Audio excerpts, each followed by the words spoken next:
Vocês lembram daquela época em que a gente ia nos comentários dos nossos grupos de K-pop preferidos e ficava Please come to Brazil? E aí era um surto toda vez que eles notavam. A gente vai ter que estar dando uma seguradinha nisso aí. Porque eles estão sim vindo ao Brasil, mas todos juntos e ao mesmo tempo. Então fica um pouquinho difícil de acompanhar, não é mesmo? Vamos lá. Twice, IVE, NCT Dream, Dreamcatcher, ARTMIS, não sei se fala assim, Two, Bambam, Only One Off, Mark Twain, Taomu, Everglow e agora também está ameaçando Stray Kids e o Seventeen. E eu tenho certeza que eu já esqueci o nome nessa lista. Mas afinal, por que a gente tá tendo tanto show de K-pop? Nos anos de 2012 a 2015, mais ou menos, a gente tinha em média 1 ou 2 shows por ano aqui no Brasil. Até porque não era lá um mercado super conhecido. Eles ainda estavam se espalhando globalmente, então não tinha muito motivo para trazer eles para cá naquele momento. Acontece que entre 2017 e 2019 a gente teve um aumento bem significativo nesses números e a gente tinha ali em torno de 10 a 12 grupos por ano, que é muita coisa. E esse ano, particularmente, a gente tá tendo uns nomes bem grandes aqui no Brasil. A gente teve o Twice, o IVE, o NCT Dream, agora as meninas do Luna, né, a Two e as ARTMIS. Não sei se fala assim, gente, eu sinto muito. Mas de qualquer forma, são nomes bem grandes aí pra quem acompanha o K-pop. E a gente tem sim uma explicação pra esse aumento de artistas asiáticos aqui no Brasil. Dando uma pesquisada nesse assunto, eu encontrei uma entrevista do Jorge Reis, que é o CEO da Eventim. Em todos os sites que eu pesquisei pra me informar sobre esse assunto, eu notei um ponto bem grande em comum, que seria principalmente a questão da pandemia. Como eu já tinha dito antes, entre 2017 e 2019, o setor de K-pop aqui no Brasil disparou. Então era um setor que já estava com uma demanda crescente. E aí, pá, veio a pandemia. Foi um evento definitivamente catastrófico. A gente vê aí até hoje as consequências disso, desse período que tivemos. E o setor de cultura foi o primeiro a parar e o último a voltar, até por questões de segurança, né, de aglomeração, enfim. Então a gente ficou aí praticamente 2 anos com esse setor completamente parado. Então, com o fim do pico da pandemia e a gente podendo realizar de volta esses eventos, isso ocasionou no superaquecimento do setor de música ao vivo aqui no Brasil, que ajudou a atrair artistas estrangeiros e inclusive mobilizou os artistas nacionais. Então deu uma impulsionada neles aí também. E a gente sabe que tinha muita essa vontade de voltar com o setor cultural. É algo que, querendo ou não, faz muito parte da nossa cultura e em shows e em eventos de música ao vivo.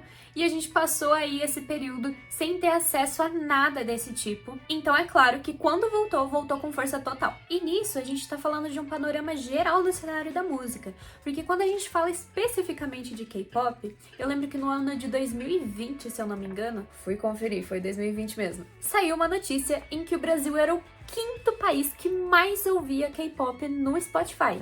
E se em 2020 tava assim, imagina como é que não tá agora. Infelizmente, eu não consegui achar dados mais recentes sobre isso, mas eu imagino que a gente esteja bem próximo disso pra cima. Então a gente sabe que aqui a gente tem público, tem demanda e as produtoras já entenderam que isso dá retorno. Até porque o mercado de shows, num geral, costuma ser bem lucrativo. E a gente do K-pop, a gente é meio maluco, a gente quer ir em todos os shows possíveis, a gente esgota uns negócios assim que a gente não sabia nem que dava pra esgotar. Um exemplo de uma demanda que a gente tinha muito forte era o show do Twice que aconteceu em fevereiro desse ano, que eu fui, inclusive, perfeito. Era um sonho de anos já. E que elas, inclusive, esgotaram o Allianz e abriram uma data extra. Então elas fizeram 2 dias de show no Allianz. E aí a gente tem uma ideia da dimensão que são esses shows do K-pop, porque até então, o único grupo que tinha lotado o Allianz realmente era o BTS. Que, gente, sejamos francos, eles são o grupo mais disseminado aqui no Brasil. Eu acredito que seja o nosso maior fandom. Então é claro que eles têm uma demanda muito alta. Não vou dizer que me choquei com o Twice esgotando o Allianz, até porque a vinda das meninas já era esperada há muitos anos. Mas eu fiquei surpresa sim de abrirem uma segunda data, não tava esperando. Enfim, sei que foi maravilhoso, deixarei aqui esse adendo. E inclusive você pode conferir um pouquinho do show no meu vlogzinho, eu vou deixar o card aqui em cima pra você. Se se você quiser conferir. Agora voltando um pouquinho,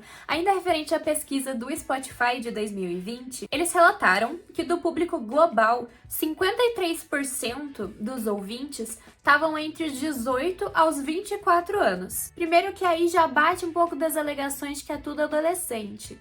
Não é. E se você acompanha um pouco desse universo, você deve ter a noção de que a faixa etária tá subindo um pouquinho. Então, eu particularmente vejo muita gente da minha idade. Pra quem não sabe, eu tenho 23 anos e tem bastante gente ali perto da casa dos 20, porque a gente acompanhava esses grupos quando eles começaram a vir. Então, a gente foi crescendo junto. Consequentemente, a faixa etária foi dando uma subida. É óbvio que tem muita gente mais nova, mas eu tô aqui pra comentar sobre um ponto que tem me chamado bastante a atenção. Essa é uma experiência particular minha, não tenho dados estatísticos sobre isso, mas eu tenho notado que o pessoal que vai nas pistas mais caras, que compra os ingressos mais caros, eles têm a tendência de ser um público um pouco mais velho. Então, normalmente, perto da minha idade mesmo, ou um pouquinho mais velho. E aí eu puxo o gancho pro motivo, que são os preços dos ingressos.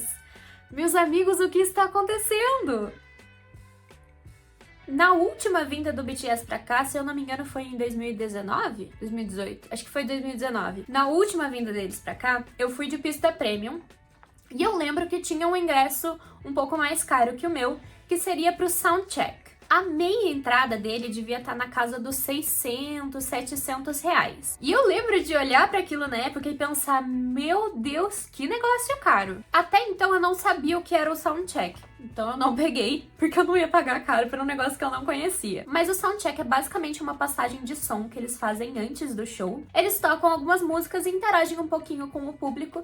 Não é nada uau, mas existe o Soundcheck. E você pode pagar para ter acesso a ele. Então você fica um pouquinho antes do show e no show.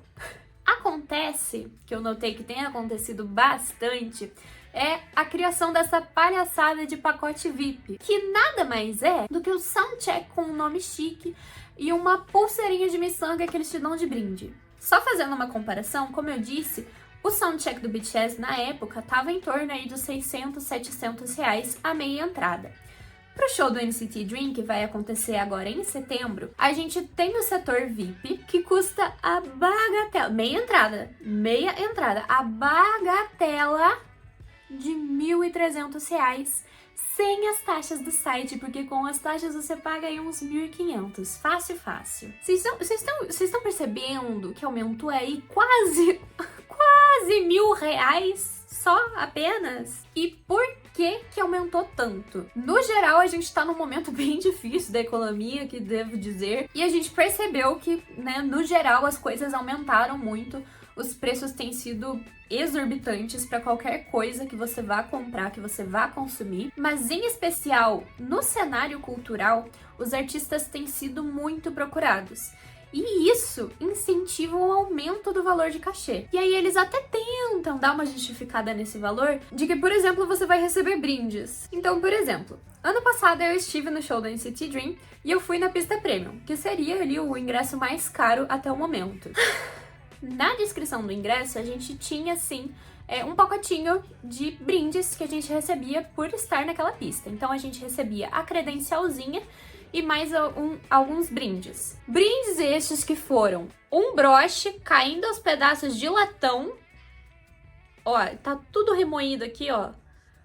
É bem insalubre, eu diria. Aqui atrás também ele não está nas suas melhores condições. E um photocard super exclusivo, que o meu veio Nana, que inclusive é meu Ultimate. Eu dei um gritinho pequeno quando eu abri e veio ele. Mas enfim, é um photocard também que, gente, me desculpe, mas é muito mal feito.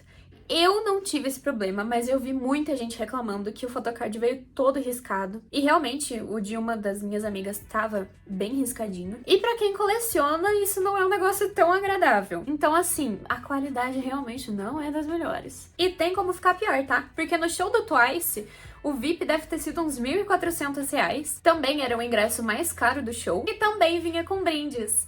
Você recebia uma linda pulseira de miçanga escrita errado. E no show do IVE, que foi bem mais recente, também tivemos um ingresso VIP também caríssimo. E o pessoal ganhou o material escolar pro resto do ano. Ganharam canetas. Olha só que lindo brinde. Isso justifica R$ 1.400 no ingresso? Eu acho que não. Mas falando sério, se você comparar os preços, é realmente bem absurdo o que tá acontecendo. E são pacotes que antes eram vendidos por um negócio muito mais simples. Você não tem a necessidade de estar pagando R$ 1.500 pra assistir um soundcheck que você comprava por 600 conto. E mesmo assim, ano passado, eu paguei, se eu não me engano, R$ 570 no meu ingresso pro show do NCT Dream na pista premium. Fiquei num lugar maravilhoso, interagi com os meninos, tive brinde, só realmente não vi o soundcheck. Eu vou ter a mesma experiência que eu teria pagando R$ 1.400 no ingresso VIP pro show deles agora no espaço Unimed. Decaímos de lugar. Aí, enfim, isso são raivas para outros vídeos.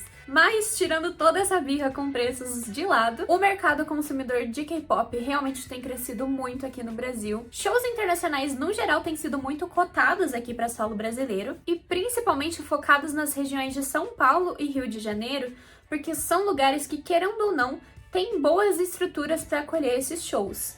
Apesar de condições climáticas, apesar de que ainda assim não são lugares muito bons, ainda assim são duas cidades grandes e que têm condições de comportar aí uma equipe de 100, 200 pessoas que venham para cada artista internacional. Então é isso, gente. Estão coming to Brasil, sim, mas vai ter que dar uma segurada, porque tá vindo muito grupo grande ao mesmo tempo, não vai dar não. Eu mesma tive que escolher entre assistir o IVE e o NCT Dream, mas todos sabemos que eu sou apaixonada pelo NCT Dream e eu precisava ir. E eu irei. Então me desculpe, IVE, mas ficou pra uma próxima. E é isso, gente. Se vocês quiserem debater algum ponto dessa discussão, os comentários estão abertos. Eu adoro ler os comentários de vocês. Então a gente pode discutir sobre isso aqui. E é isso. Se você gosta de K-pop e gosta desses conteúdos, considere se inscrever aqui no meu canal para mais vídeos desse estilo. Farei vlog do show do NCT Dream, então daqui a 54 dias, 53, vai ser o show. Eu estarei lá e trarei vídeo aqui pro canal, então se você se interessar, fica por aí que eu trarei este conteúdo. E é isso, gente. Obrigada por assistir até aqui. Tchau!